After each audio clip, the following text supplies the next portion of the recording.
Board exam 2020 के गणित विषय के पेपर हल को लेकर के आज उपस्थित हुआ हूँ, जिसमें पूछा गया था पहला ही सवाल पहले का पहला कि 16 और 20 का एचसीएफ ज्ञात कीजिए। तो 16 और 20 का एचसीएफ था बे ऑप्शन 4, ये ध्यान रखना है। दूसरा था निम्न में से कौन सी अपरिमेय संख्या है। तो अपरिमेय संख्या पूछी थी, साथ साथ में हर एक सवाल का जो ऑप्शन है वो क्यों है उसका भी विश्लेषण करूंगा। तो जहां पर दिया हुआ था सी ऑप्शन के अंदर कि 0.532 और पी से डैश डैश डैश यानी अशांत अनावर्ती प्रसार, और अशांत अनावर्ती प्रसार किसका होता है, अपरिमेय संख्या का। तो इसलिए आपको पूछा था निम्न में से कौन सी अपरिमेय संख्या है, तो स ऑप्शन है ये। फिर आया था y बराबर पी एक्स के लिए, पी एक्स के लिए पी एक्स के शून्यकों की संख्या ज्ञात कीजिए। तो पी एक्स के शून्यकों की संख्या कितनी होती है, जहां पर एक्स अक्ष को प्रतिशत करता है, तो एक्स अक्ष को ये ग्राफ है दो जगह प्रतिशत करता है, इसलिए इसके शून्यकों की संख्या कौन सी हो जाएगी, 2, स ऑप्शन।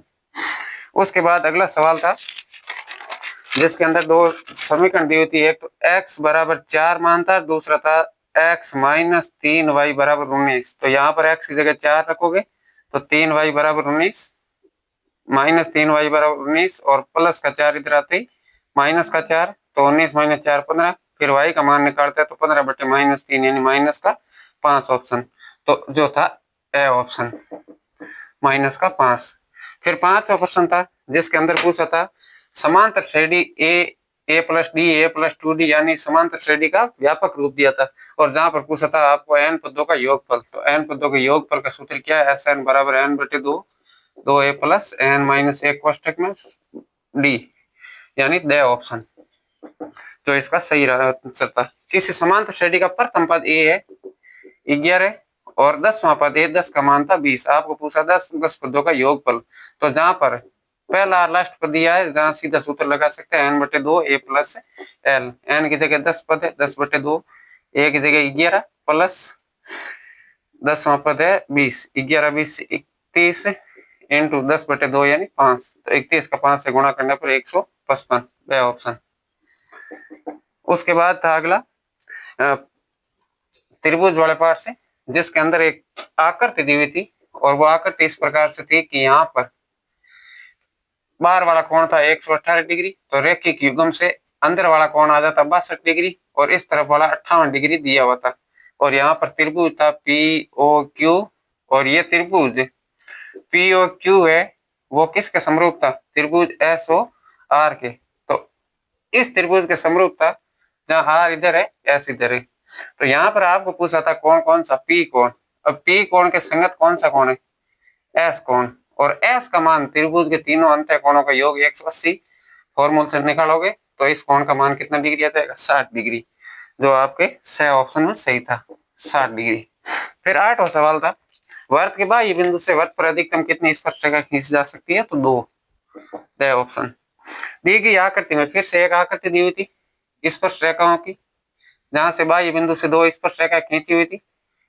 वर्त के केंद्र पर कोण दिया हुआ था आपको, ओ पर बनने वाला 125 डिग्री, यहाँ पर बिंदु P है, इधर बिंदु Q है, और यहाँ पर T है। आपको पूछा था इसमें कोण पी टी क्यू बाह्य कोण, और यहाँ पर किस बात को ध्यान में रखना था, एक परिभाषा है बाह्य कोण यानी स्पर्श रेखाओं के बीच का झुकाव कोण स्पर्श बिंदुओं के द्वारा केंद्र पर अंतरित कोण का समपूरक होता है, यानी इन दोनों का योग 180 डिग्री। उस आधार पर पी टी क्यू का मान कितना आ जाता है, 180 माइनस 125 यानी 55 डिग्री। तो इस प्रकार से इसका ऑप्शन हो जाएगा ए ऑप्शन, 90% का राइट आंसर। उसके बाद 10वां सवाल है जहां पर आपको दिया हुआ था बिंदुओं, 2 बिंदु दिए थे, एक तो 4 माइनस 1 और दूसरा था माइनस 2 माइनस 3 को जोड़ने वाले रेखाखंड के मध्य बिंदु के निर्देशांक निकालने। तो इस बिंदु के मध्य बिंदु के निर्देशांक का सीधा सूत्र है x1 प्लस x2 बटे 2, x का मान और y का मान y1 प्लस y2 बटे 2। तो यहाँ से 2 बटे 2 बराबर 1, और इधर माइनस 4 बटे 2 बराबर माइनस का 2, अर्थात माइनस 1 और माइनस 2, जो आपके ऑप्शन बे में सही था। तो 10वें का बे ऑप्शन। उसके बाद 11वां सवाल था जिसके अंदर दिया था साइन ए का मान 4 बटे 5। तो ये एक समकोण त्रिभुज के अंदर होता है, जैसे ए बी सी, जिसका बी कोण समकोण है, ए कोण के लिए साइन का सूत्र है लंब बटे कर्ण, और कॉस का पूछा जिसका आधार बटे कर्ण। तो लंब भुजा 4 है, ये 5 है, 4 के 5 के मानो अनुपात के रूप में, तो भी ये तीसरी भुजा पाइथागोरस प्रमेय लगाओगे तो 3 के मिल जाएगी, और 3 के आधार पर कॉस ए का अनुपात निकालोगे तो आधार बटे कर्ण 3/5, 3/5 जो आपके ऑप्शन में था डी ऑप्शन में 3/5। आंसर तो फिर भी सही निकल रहे हैं, ऑप्शन में जल्दबाजी में कोई इधर उधर हो जाए तो उस बात को ख्याल में रखना। फिर दिया था एक भूमि पर ऊर्ध्वाधर सड़ है जिसकी लंबाई थी 1 मीटर और सूर्य का उन्नयन कोण जहां पर दिया था 30 डिग्री। अब आपको पूछा साया की लंबाई, जैसे साया की लंबाई x मीटर है, तो लंब और आधार से संबंधित लाल बटा का सूत्र से कौन सा थीटा लगाते हैं, tan थीटा। तो tan 30 डिग्री बराबर लंब भुजा 1 बटे आधार भुजा x, tan 30 का मान जैसे 1/√3 बराबर 1/x, तो जहां से x का मान कितना मिल जाता, √3, तो √3 ए ऑप्शन में, तो 12वें का आंसर। फिर 13वां सवाल था जिसके अंदर आपको दिया हुआ था 7 सेमी त्रिज्या, r का मान 7 सेमी एक वर्त है जिसकी त्रिज्या 7 सेमी दी है, और इसके लघु वर्तखंड का क्षेत्रफल है 54 सेमी इसको, और आपको पूछा था दीर्घ वर्तखंड का।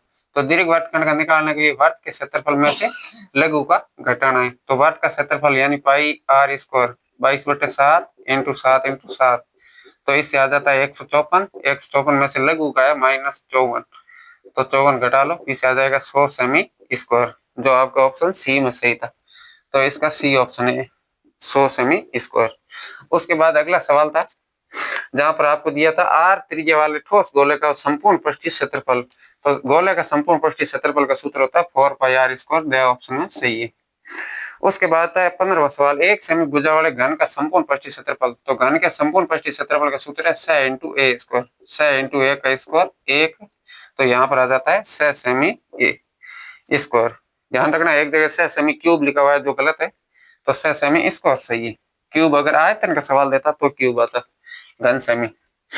उसके बाद 16वां सवाल है निम्न बारंबारता बटन, एक बारंबारता बटन दिया हुआ था जिसके अंदर आपको कुछ मान दिए हुए, एक तरफ x है एक तरफ f है, 2 4 6 8 10 और 8 13 16 15 8, जो क्लास में पढ़े थे या प्री बोर्ड के अंदर पेपर लिया था सेम वो वही सवाल दिए हुए हैं, बस कोई संख्या इधर उधर कर दी है, बाकी फॉर्मेट वैसा का वैसा रखा है। यहाँ पर आपको पूछा है बहुलक ज्ञात कीजिए, जिसकी सबसे अधिक बारंबारता होती है वो बहुलक है, तो 16 बारंबारता किसकी, हिस्से की, तो इसका सही ऑप्शन हो जाएगा बे ऑप्शन से। फिर 17वां सवाल है जिसके अंदर माध्यिक वर्ग की निम्न सीमा पूछी गई है, तो माध्यिक वर्ग की निम्न सीमा टेबल भले ही ऊर्ध्वाधर स्तंभ के रूप में बनाओ, आपको रफ के अंदर केवल क्या करना है, अंक तो दिया वैसा वैसा रखना है। अच्छा CF ही निकाली हुई है, CF है तो 25 से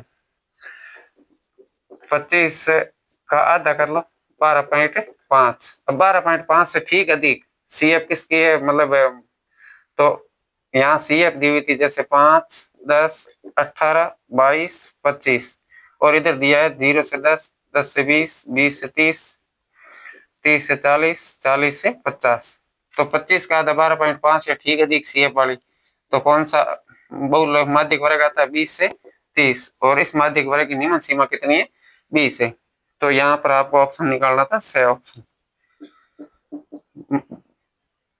उसके बाद एक सिक्के को उछालने पर चित आने की प्रायिकता, तो भले चित की पूछी जाए या पट की पूछी जाए प्रायिकता कितनी आती है 1/2, बे ऑप्शन। ये भी एकदम सेम टू सेम पूछा गया है। द्विघात समीकरण, अब एक द्विघात समीकरण ax² plus bx plus c बराबर 0 के दो बराबर मूल है, बराबर मूल कब होते हैं, बराबर और वास्तविक, जब b² - 4 ac का मान क्या होता है 0, तो आपको यही सीधा पढ़ना था।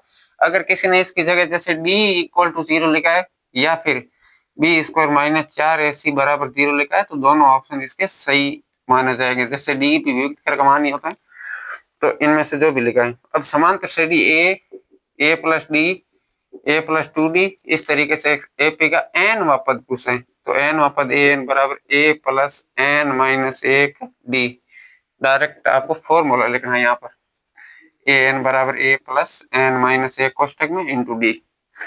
उसके बाद अगला रिक्त स्थान है आपके जिसके अंदर दो समरूप त्रिभुजों का क्षेत्रफल, सॉरी, दो समरूप त्रिभुजों की संगत भुजाएं कैसी होती? समानुपाती।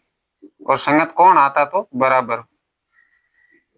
चौथे ऑप्शन के अंदर दिया एक वर्त के किसी बिंदु पर, एक वर्त का कोई बिंदु है, उस बिंदु वर्त किसी बिंदु पर स्पर्श रेखा, जो स्पर्श रेखा खींची जाती है वो स्पर्श बिंदु से त्रिज्या जो होती है उसके त्रिज्या के होती है, तो त्रिज्या की कैसी होती? लंबवत। त्रिज्या के लंबवत होती। इसके अंदर आ जाएगा ये ऑप्शन। उसके बाद दिया हुआ था cosec square 60 degree minus cot square 60 degree. तो इस सवाल को पूरा हल करने की जरूरत ही नहीं थी, यहाँ पर सर्व समीकरण पर ही सवाल आ जाए।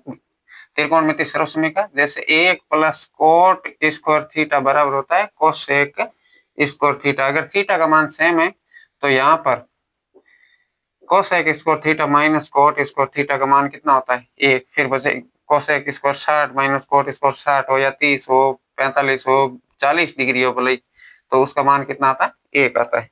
तो यहाँ पर आपको लिखना था 1। असंभव घटना की प्रायिकता कितनी होती है? 0।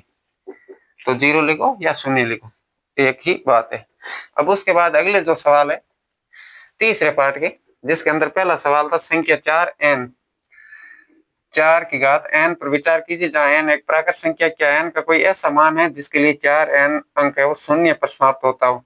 तो 4 की घात n, भले 4 की घात 1 है तो भी 4 आएगा, 4 की घात 2 है तो 16 आएगा, 4 की घात 3 है तो 64 आएगा, 4 की घात 4 है तो 256 आएगा।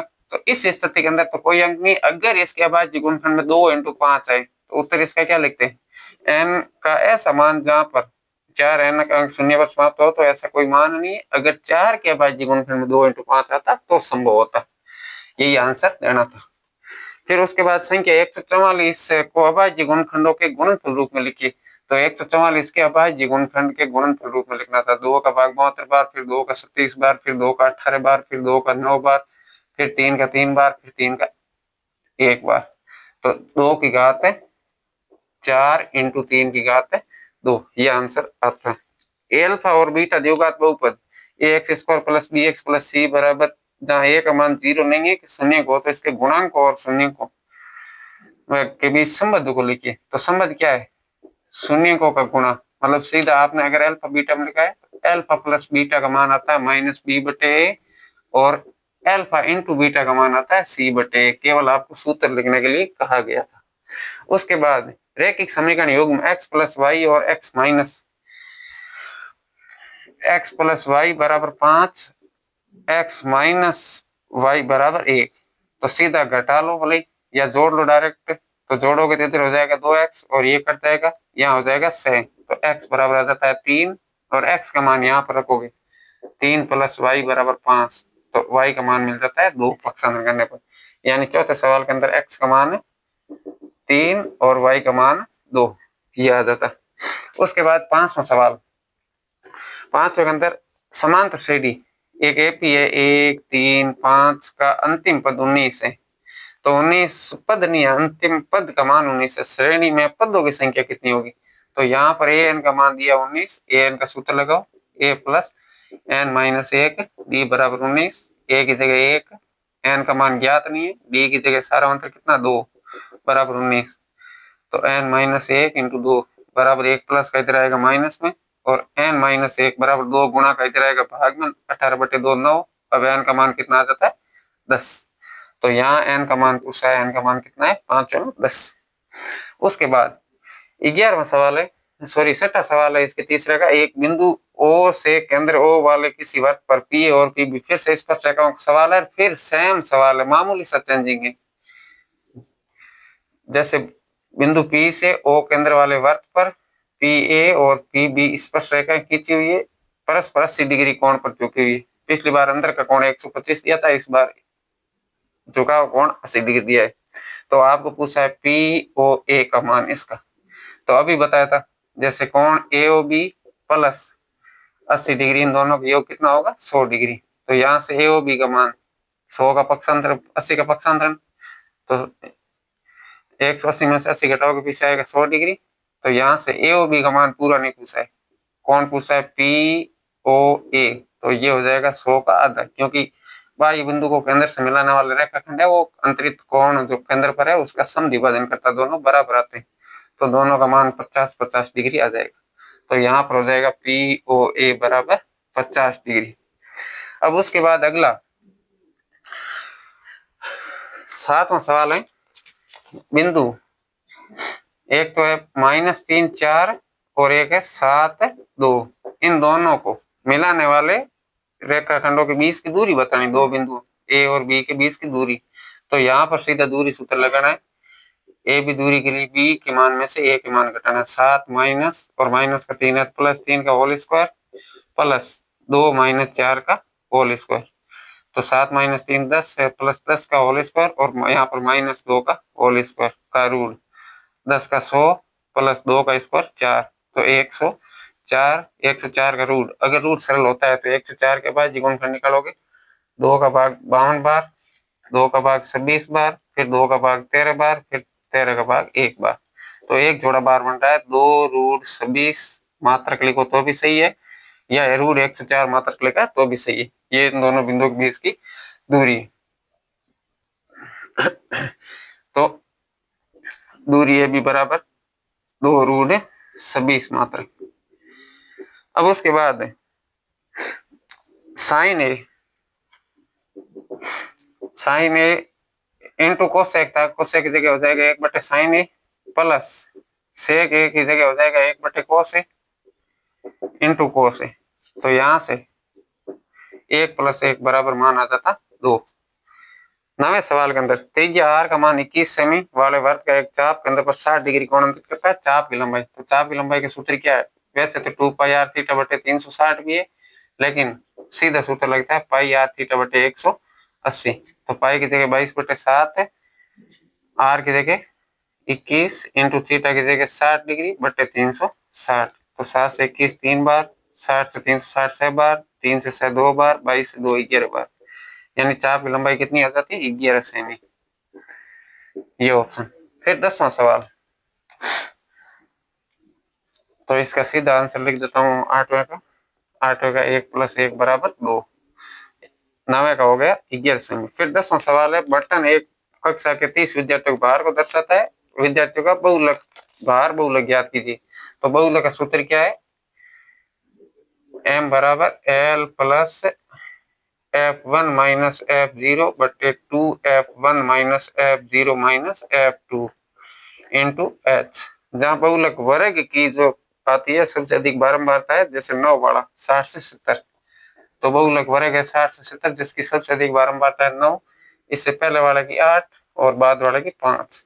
तो अब आपको यहाँ पर मान रखना है वर्ग का अंतराल है वो 10 है। तो यहाँ से L की जगह 60 प्लस F1 की जगह 20 वाला F0, सॉरी F1 पहले वाला F0 बाद वाला F2, तो F1 9 माइनस 8 बटे 9 का दोगुना माइनस 8 माइनस 5 इंटू 10। तो यहाँ से आप सोल्व करोगे 60 प्लस 9 माइनस 1 9 माइनस 8 माइनस 18, 18 में से 13 घटा लो 5 इंटू 10। तो 5 से 10 डिवाइड हो रहा है 2 बार, 60 प्लस 1 इंटू 2 बराबर 2, यानी इसका बहुलक कितना आ जाता है 62। बहुलक वैसे z बराबर 62, ये इसका आंसर है। उसके बाद अगला सवाल था 11वां, जिसमें कक्षा के 10 विद्यार्थियों को प्राप्त अंक नीचे दिए से एक सारणी दिए, इन विद्यार्थियों का प्राप्त अंकों का माध्य ज्ञात कीजिए। तो ए वर्गीकृत सारणी है, x का मान दिया है, f का मान दिया है, सीधा हमें fx का मान ज्ञात करना था, बस इतना सा काम था। तो 1 2 3 4 5 और बारंबारता है 1 2 4 2 1, तो 1 इंटू 1 1 2 12 8 5। यहाँ पर सिग्मा fx का मान निकालना, 8 5 12 8 20 20 5 25 30, और बारंबारताओं का योग सिग्मा f का 4 2 6 2 8 2 10। तो माध्य x बार बराबर आता है 30/10 यानी 3। तो इनका माध्य कितना आ जाता है x बार बराबर 3। फिर लास्ट 12वां सवाल है इस तीसरे पोर्शन का, जिसके अंदर दिया हुआ है अच्छा सॉरी 12वां हो गया ये, तो 20 में रहा कौन सा 11वां बहुलक था, 12वां माध्य था, चलो एक बार थोड़ा करेक्शन कर लेता हूँ। एक्स बार बराबर 3, बहुलक जेड बराबर मिला 62। अच्छा हाँ, चतुर्थांश वाला रह गया 11वां। तो 10वां सवाल है, चाप की लंबाई एल बराबर 11 सेमी।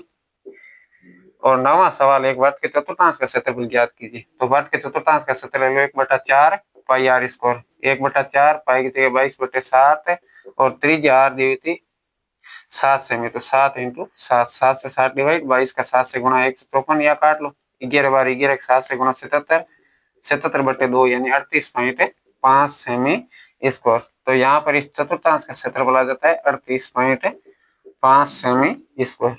बस इसके बाद वाले जो सवाल है चौथे से अगले 20वें तक, उनको अगली वीडियो के अंदर डिस्कशन करेंगे। तब तक के लिए धन्यवाद। और अगर आपके कोई साथी है जो 10th में पढ़ रहा है तो उस तक भी ये फॉरवर्ड करिए।